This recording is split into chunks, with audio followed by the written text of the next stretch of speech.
Salam,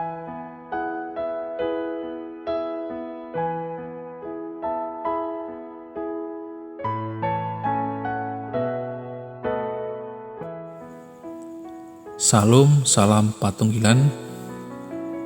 Bapak, Ibu, Saudara yang dikasihi Tuhan, sejenak kita akan merenungkan firman Tuhan sebelum masuk doa malam.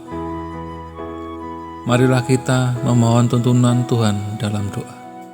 Bapa di surga, sebentar kami akan merenungkan sedikit dari sabda firman-Mu. Mampukan kami untuk mengerti dan memahami apa yang Engkau kehendaki dalam hidup kami. Amin. Tema renungan malam ini adalah mengalirkan kasih. Bacaan diambil dari Lukas 18 ayat 41 dan 42. Apa yang kau kehendaki supaya aku perbuat bagimu?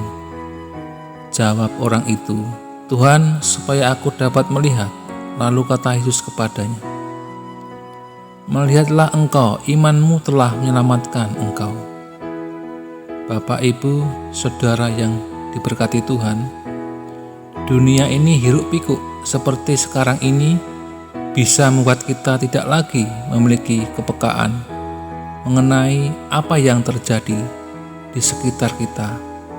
Persaingan yang keras dan ambisi yang kita miliki sering melumpuhkan kesadaran dan naluri kita sebagai seorang pengikut Kristus. Bahkan kerap kita abaikan keberadaan orang lain dan gagal mengenali apa yang harus kita lakukan di sana sebagai duta-duta Kristus.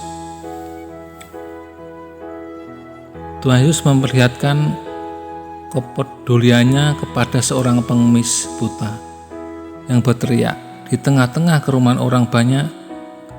Karena kepeduliannya, Tuhan Yesus menghentikan langkahnya. Ia mau mendengar permintaan pengemis buta itu.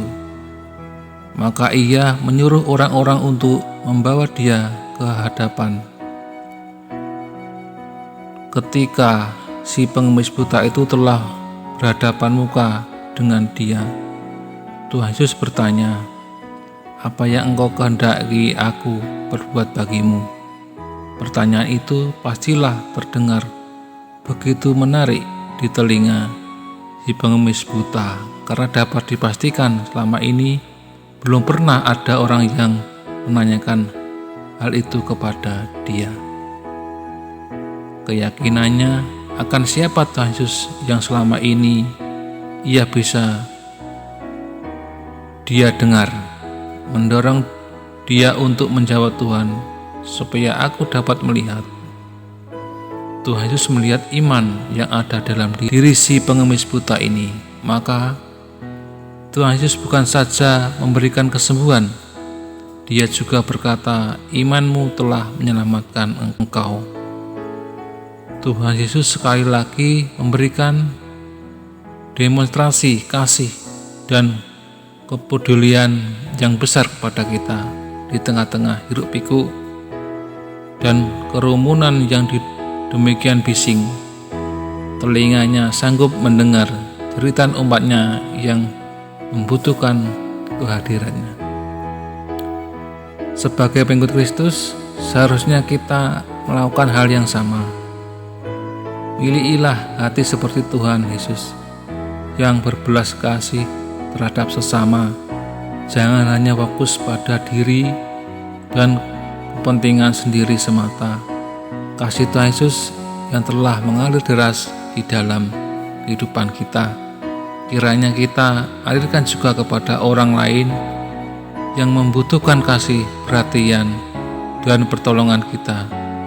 Janganlah telinga kita ditulikan ketika mendengar jeritan saudara-saudara kita.